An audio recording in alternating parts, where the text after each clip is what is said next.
रुकिए, इस वीडियो को आगे बढ़ाने से पहले मैं चाहता हूं कि आप एक बात बिल्कुल साफ समझ लें। अगर आप यह सुन रहे हैं तो यह कोई संयोग नहीं है, यह किस्मत नहीं है, यह आपके भीतर काम कर रही वही शक्ति है जिसने आपको यहां तक पहुंचाया है। आपको लगता है कि आप अपने फैसले खुद लेते हैं, आपको लगता है कि सुबह उठने का फैसला आपका है, आपको लगता है कि आप अपनी नौकरी से नफरत करने का फैसला खुद लेते हैं या किसी इंसान से प्यार करने का फैसला आपने किया है। लेकिन सच्चाई यह है, आप अपनी जिंदगी नहीं जी रहे, आप बस अपने अतीत को दोहरा रहे हैं। एक ऐसा अदृश्य प्रोग्राम, एक ऐसा सॉफ्टवेयर जो आपके पैदा होने से बहुत पहले लिखा जाना शुरू हो चुका था। यह प्रोग्राम आपके अवचेतन मन में छिपा हुआ है और यह आपके जीवन के लगभग 95% हिस्से को नियंत्रित करता है। आपके विचार, आपकी भावनाएं, आपका व्यवहार, आपकी आदतें, आपकी सेहत और यहां तक कि आपकी जेब में कितना पैसा है, यह सब वही तय कर रहा है। आप खुद को आजाद समझते हैं, लेकिन हकीकत में आप एक पहिए पर दौड़ते हुए चूहे की तरह हैं, जो सोचता है कि वह आगे बढ़ रहा है जबकि वह बस उसी घेरे में घूम रहा है। अब मैं आपसे एक सवाल पूछता हूं, अगर वह पिंजरा कभी बंद ही नहीं था तो, अगर उसका दरवाजा हमेशा से खुला था तो, यह कोई आध्यात्मिक कहानी नहीं है, यह कोई मोटिवेशनल नारा नहीं है, यह न्यूरोसाइंस है, यह एपिजेनेटिक्स है, यह क्वांटम फिजिक्स है और यही वह सच्चाई है जिसे जो डिस्पेंजा ने अपनी टूटी हुई रीढ़ की हड्डी को सिर्फ अपनी सोच की शक्ति से ठीक करके दुनिया के सामने साबित किया। आज हम उनकी कहानी नहीं दोहराने वाले, आज हम कैसे पर बात करेंगे। आज मैं आपको वह 4 चाबियां देने जा रहा हूं जो आपके अवचेतन मन को हमेशा के लिए बदल सकती हैं। लेकिन उससे पहले पहला कदम है यह स्वीकार करना कि आप प्रोग्राम किए गए हैं। यह सुनना आसान है, लेकिन इसे अपनी हड्डियों में महसूस करना बहुत मुश्किल है। क्यों? क्योंकि आपका अहंकार इसे मानने नहीं देगा। आपका ईगो आपको यह विश्वास दिलाता है कि आप नियंत्रण में हैं, कि आप सब जानते हैं। लेकिन सच्चाई यह है, आपका जीवन आपकी सोच से नहीं बना है, आपका जीवन आपकी आदतों से बना है। डॉक्टर जो कहते हैं कि हम अपनी जिंदगी का ज्यादातर हिस्सा एक ऑटोमेटिक रोबोट की तरह जीते हैं। 35 साल की उम्र तक हम यादों, भावनाओं और व्यवहारों का एक पैकेज बन जाते हैं। आप सुबह उठते हैं, वही फोन उठाते हैं, वही चिंताएं सोचते हैं, वही कॉफी पीते हैं, उसी रास्ते से काम पर जाते हैं, उन्हीं लोगों से मिलते हैं, वही शिकायतें करते हैं और रात को उसी असंतोष के साथ सो जाते हैं। यह आप नहीं है, यह आपका प्रोग्राम है और जब तक आप इस प्रोग्राम को पहचानते नहीं, तब तक आप कुछ भी नहीं बदल सकते। यही वह क्षण है जहां से असली बदलाव शुरू होता है। अब ध्यान से सुनिए, रीप्रोग्रामिंग का पहला नियम यह नहीं है कि आप कुछ नया जाए या जोड़ें। पहला नियम है यह पहचानना कि आपके भीतर पहले से क्या चल रहा है। आप तब तक कुछ बदल नहीं सकते जब तक आप यह स्वीकार नहीं करते कि आप प्रोग्राम किए गए हैं। और यही वह बात है जिससे आपका अहंकार सबसे ज्यादा डरता है, क्योंकि अहंकार यह मानना नहीं चाहता कि वह नियंत्रण में नहीं है। आप सोचते हैं कि आप अपने विचार चुनते हैं, लेकिन सच यह है कि ज्यादातर विचार अपने आप आते हैं। वे आदत बन चुके हैं, वे बार बार दोहराए गए पैटर्न हैं। जो डिस्पेंजा इसे कहते हैं the habit of being yourself, यानी खुद के जैसा बने रहने की आदत। आप यह नहीं समझते कि आपका व्यक्तित्व ही आपकी व्यक्तिगत वास्तविकता बनाता है। और व्यक्तित्व क्या है? सोचने का तरीका, महसूस करने का तरीका और प्रतिक्रिया देने का तरीका। जब ये तीनों चीजें वर्षों तक एक जैसी रहती हैं, तो आपकी जिंदगी भी वैसी ही बनी रहती है। यही कारण है कि लोग कहते हैं, मैं कोशिश करता हूं लेकिन कुछ बदलता नहीं। क्यों नहीं बदलता? क्योंकि वही व्यक्ति वही सोच लेकर वही कर्म कर रहा है। अब सवाल यह है, यह प्रोग्राम आया कहां से? यह आपके माता पिता से आया, आपके बचपन के अनुभवों से आया, आपके समाज से आया, आपके स्कूल से आया और उन घटनाओं से आया जिन्होंने आपको भावनात्मक रूप से झकझोर दिया। अगर बचपन में आपने बार बार सुना कि पैसा कमाना बहुत मुश्किल है, तो यह सिर्फ एक वाक्य नहीं था, यह आपके दिमाग में एक न्यूरल पाथवे बन गया।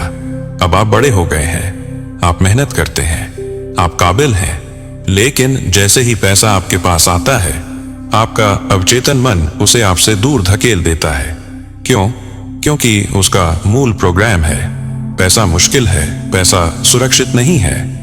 अगर आपने अपने घर में रिश्तों को टूटते देखा है, तो आपके अवचेतन मन ने सीख लिया कि प्यार का मतलब दर्द होता है। अब आप होश में एक अच्छा साथी ढूंढते हैं, लेकिन अनजाने में आप हमेशा ऐसे लोगों को चुनते हैं जो आपको वही दर्द देते हैं। यह आत्मविनाश नहीं है, यह प्रोग्रामिंग है। और अब आता है सबसे जरूरी कदम, जागरूकता, डॉ, जो इसे कहते हैं मेटाकॉग्निशन, यानी अपनी सोच के बारे में सोचना। आपको अपने दिमाग का जासूस बनना होगा, आपको अपने ही विचारों को पकड़ना होगा। जब आप गुस्सा महसूस करें तो सिर्फ गुस्सा मत हो जाइए, रुकिए और पूछिए, यह गुस्सा कहां से आ रहा है?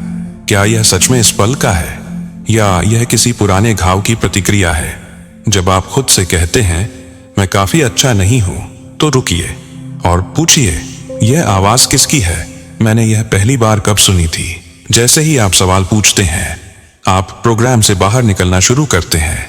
लेकिन यहां एक समस्या आती है, आपका शरीर विद्रोह करता है। क्यों? क्योंकि आपका शरीर उन भावनाओं का आदी हो चुका है, चिंता का, डर का, अपराध बोध का।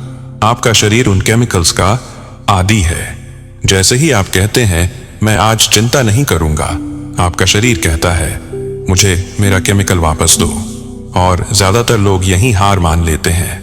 लेकिन अगर आप बदलना चाहते हैं तो आपको यह जंग लड़नी होगी। यह जंग आपके पुराने स्व और आपके भविष्य के स्व के बीच है। और पहला कदम है उस पुराने प्रोग्राम को पहचानना। अब ध्यान से सुनिए, आपने अपने पुराने प्रोग्राम को पहचान लिया है। आपने यह स्वीकार कर लिया है कि आपका जीवन अब तक आदतों, भावनाओं और प्रतिक्रियाओं के एक ऑटोमेटिक पैटर्न से चल रहा था। लेकिन पहचान लेना ही काफी नहीं है। अगला कदम है उस पैटर्न को तोड़ना और उसकी जगह एक नया पैटर्न बनाना। और यहीं पर विज्ञान और चेतना एक साथ काम करते हैं। आपका दिमाग स्थिर नहीं है, वह हर पल बदल रहा है।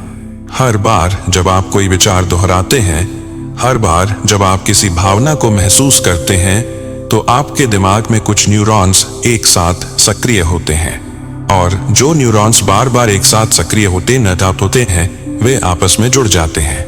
यही आपकी आदतें बनती हैं, यही आपके डर बनते हैं, यही आपकी सीमाएं बनती हैं। आपकी पुरानी आदतें कोई रहस्य नहीं है, वे बस पुराने न्यूरल हाईवे हैं, इतने मजबूत, इतने तेज कि आपका विचार उन पर बिना रुके दौड़ता है। आपको लगता है कि यह स्वाभाविक है, लेकिन यह स्वाभाविक नहीं है, यह अभ्यास है, वर्षों का अभ्यास। अब रीप्रोग्रामिंग का मतलब है उस पुराने हाईवे को इस्तेमाल करना बंद करना और एक नया हाईवे बनाना। और यह काम सिर्फ सोचने से नहीं होता। पॉजिटिव थिंकिंग काम नहीं करती। क्यों? क्योंकि आप होश में 5% दिमाग से कुछ कह रहे होते हैं और आपका अवचेतन मन 95% ताकत से कुछ और मान रहा होता है। यहीं पर मेंटल रिहर्सल आता है।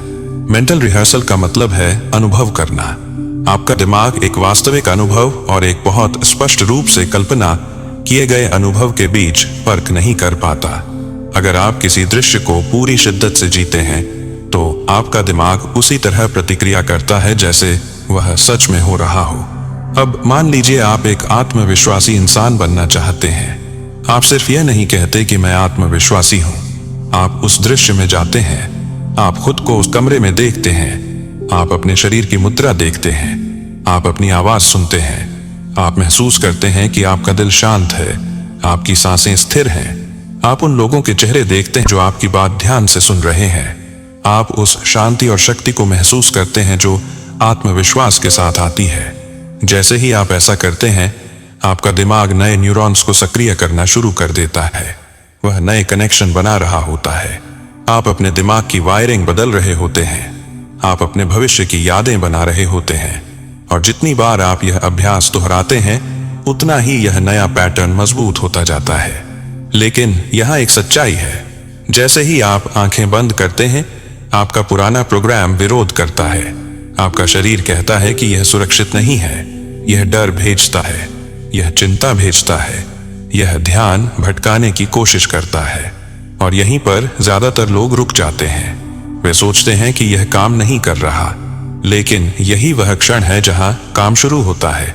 आपको अपने ध्यान को बार बार वापस लाना होता है, जैसे एक भटके हुए घोड़े को लगाम से वापस रास्ते पर लाया जाता है।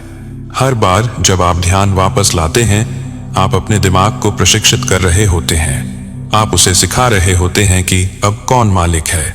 जब आप यह रोज करते हैं तो आप सिर्फ अपने दिमाग को नहीं बदलते, आप अपने शरीर को भी बदलते हैं। आपके विचार और आपकी भावनाएं आपके शरीर की कोशिकाओं को निर्देश देना शुरू कर देती हैं। आप अपने भविष्य के स्व को वर्तमान में खींच लाते हैं, और धीरे धीरे वह भविष्य जो कभी कल्पना था, आपकी पहचान बनना शुरू कर देता है। लेकिन यह सब अधूरा है अगर इसमें भावना नहीं जुड़ी, और यही हमें अगले कदम तक ले जाता है। अब यहाँ हम उस बिंदु पर आते हैं जहाँ ज्यादातर लोग गलती कर देते हैं। आपने अपने पुराने प्रोग्राम को पहचान लिया, आपने नए भविष्य की मानसिक कल्पना करना शुरू कर दिया, लेकिन अगर इसमें भावना नहीं जुड़ी तो यह सिर्फ एक बौद्धिक अभ्यास बनकर रह जाएगा। और अवचेतन मन बौद्धिक भाषा नहीं समझता, वह तर्क और लॉजिक से प्रभावित नहीं होता।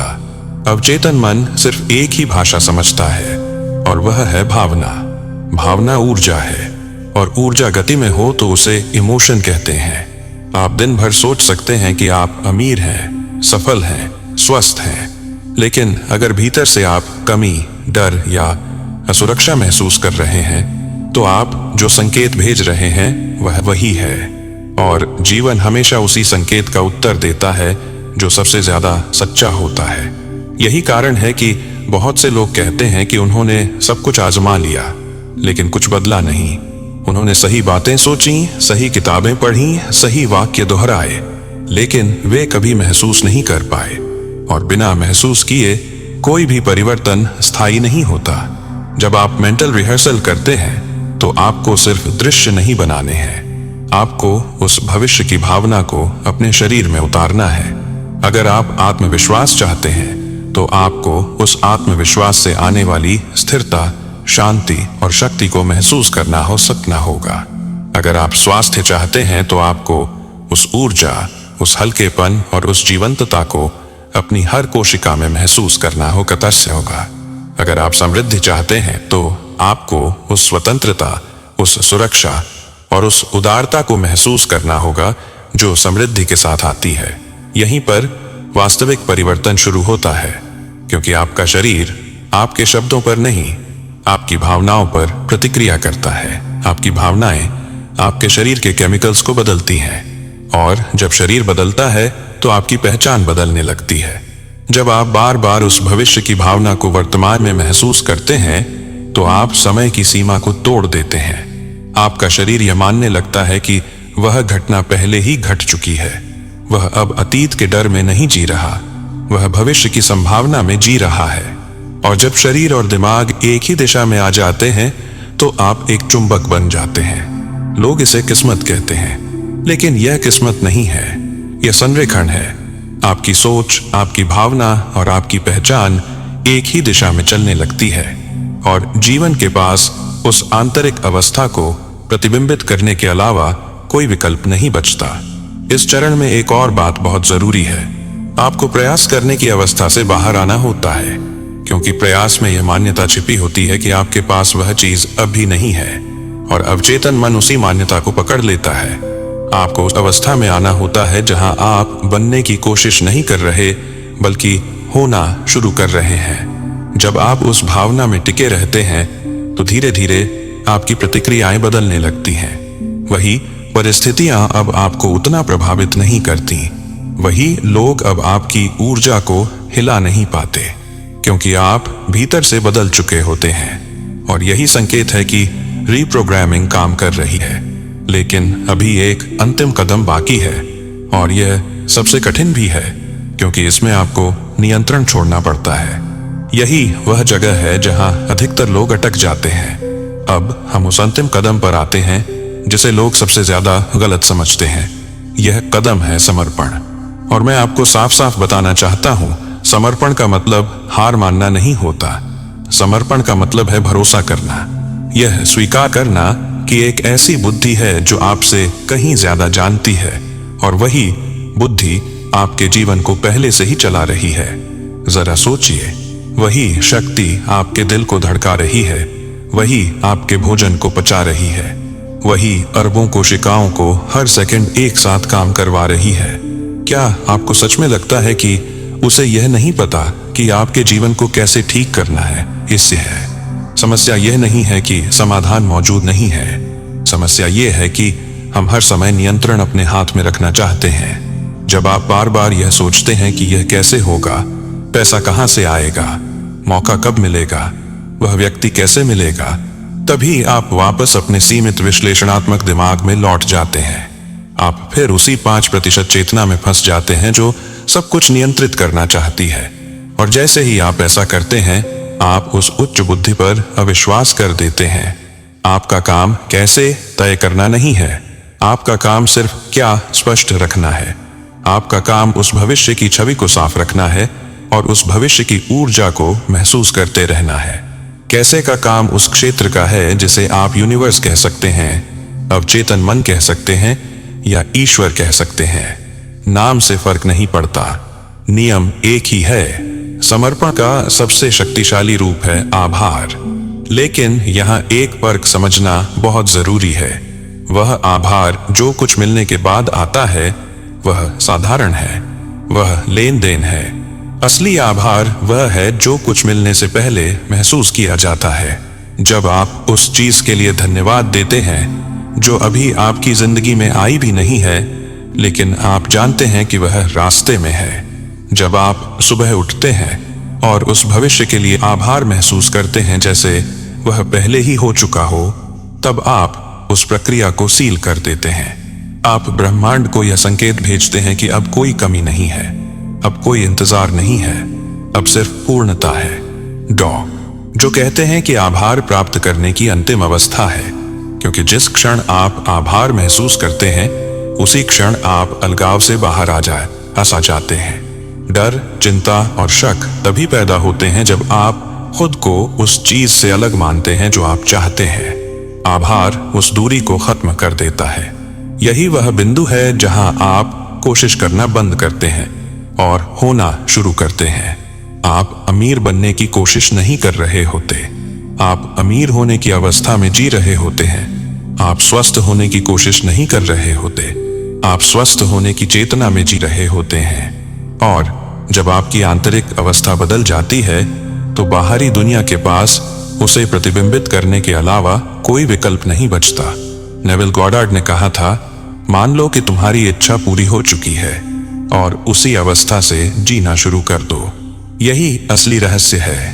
जो डिस्पेंजा की कहानी सिर्फ एक इंसान की रीढ़ की हड्डी ठीक होने की कहानी नहीं है, वह एक प्रतीक है। हम सब किसी न किसी रूप में टूटी हुई रीढ़ के साथ जी रहे हैं। हमारी इच्छाओं और हमारी वास्तविकता के बीच का अंतर ही वह टूटी हुई रीढ़ है। और हम अक्सर किसी बड़े संकट का इंतजार करते हैं जो हमें बदलने पर मजबूर करे। लेकिन सवाल यह है, आप इंतजार क्यों करें? आप अभी बदल सकते हैं, इसी क्षण। ये 4 कदम कोई फार्मूला नहीं है, ये जीने का एक तरीका है। जागरूक बनिए, अपने ऑटोमेटिक प्रोग्राम को पहचानिए, मानसिक अभ्यास कीजिए, अपने भविष्य को अपने अतीत से ज्यादा वास्तविक बनाइए। महसूस कीजिए, अपने भविष्य को सिर्फ सोचिए नहीं, उसे जिए। भावना को ईंधन बनाइए और अंत में समर्पण कीजिए। कैसे को छोड़ दीजिए और आभार में टिक जाइए। आपकी नियति पत्थर पर नहीं लिखी है, वह हर पल आपके अवचेतन मन में लिखी जा रही है और कलम आपके हाथ में है। समस्या सिर्फ यह है कि अब तक आप सोए हुए थे और वह कलम अपने आप चल रही थी, पुराने डर, पुरानी सीमाएं और पुरानी कहानियां लिख रही थी। अब जागने का समय है। उस कलम को उठाइए, अपने अतीत की कहानी को दोहराना बंद कीजिए, उस पन्ने को पलट दीजिए जो डर से भरा है और एक नया अध्याय लिखना शुरू कीजिए। वह अध्याय नहीं जो दुनिया आपसे चाहती है, वह अध्याय नहीं जो आपको सिखाया गया, बल्कि वह अध्याय जो आप वास्तव में हैं। क्योंकि आप सिर्फ यह शरीर नहीं हैं, आप सिर्फ यह दिमाग नहीं हैं, आप वह चेतना हैं जो इस पूरे ब्रह्मांड को चला रही है। आप सोए हुए ईश्वर हैं और अब जागने का समय आ गया है।